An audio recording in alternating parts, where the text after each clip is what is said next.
அஸ்ஸலாமு அலைக்கும். பிஸ்மில்லா.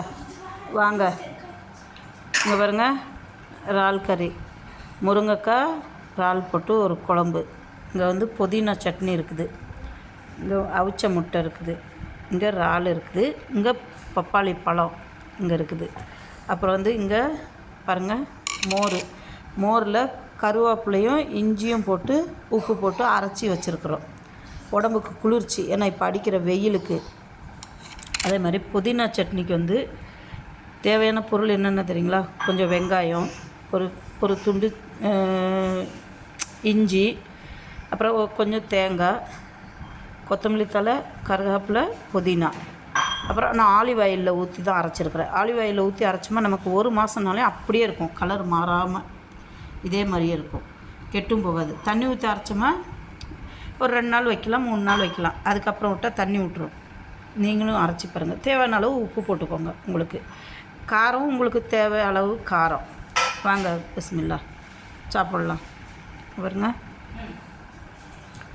அதே மாதிரி இந்த இறால் வந்து இப்போ சூடு நேரம், அதனால நீங்கள் கண்டிப்பாக மோர் எடுத்துக்கணும். தயிரோ மோரோ ஏதோ ஒன்று, இந்த உடம்பு குளிர்ச்சி கொடுக்கும் உங்களுக்கு. பிஸ்மில்லா. இதே மாதிரி சட்னி நீங்கள் வீட்டில் அரைச்சி பாருங்கள், செம்மையாக இருக்கும். இட்லி, தோசை, தயிர் சாதம், சாம்பார் சாதத்துக்கெலாம் புதினா சட்னி, பச்சை துவையல் சூப்பராக இருக்கும். நீங்களும் செஞ்சு சாப்பிட்டு பாருங்கள், சரிங்களா?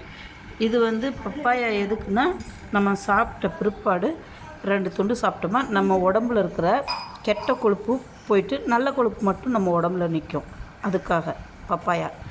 அப்புறம் நம்ம உடம்புல வந்து இந்த கெட்ட நீரெல்லாம் அகற்றக்கூடிய தன்மை இந்த பப்பாயாவுக்கு இருக்குது. அதே மாதிரி டயட்டிங் பண்ணணுன்னு நினைக்கிறவங்க இதோட விதையை வந்து நல்லா காய வச்சுட்டு டெய்லி காலையில் 2 விதையை மென்று சாப்பிட்டுட்டு கொஞ்சம் வெதுன்னு சுடு தண்ணியை குடிங்க.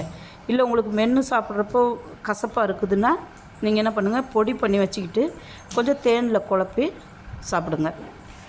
டெய்லி 2 பீஸ் எடுத்தால் போதும், உடம்புக்கு அவ்வளோ நல்லது உங்களுக்கு.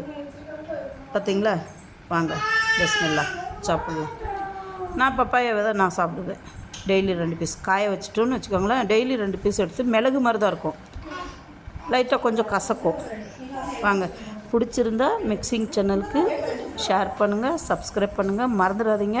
பெல் பட்டனை கிளிக் பண்ணுங்கள். Okay, thank you.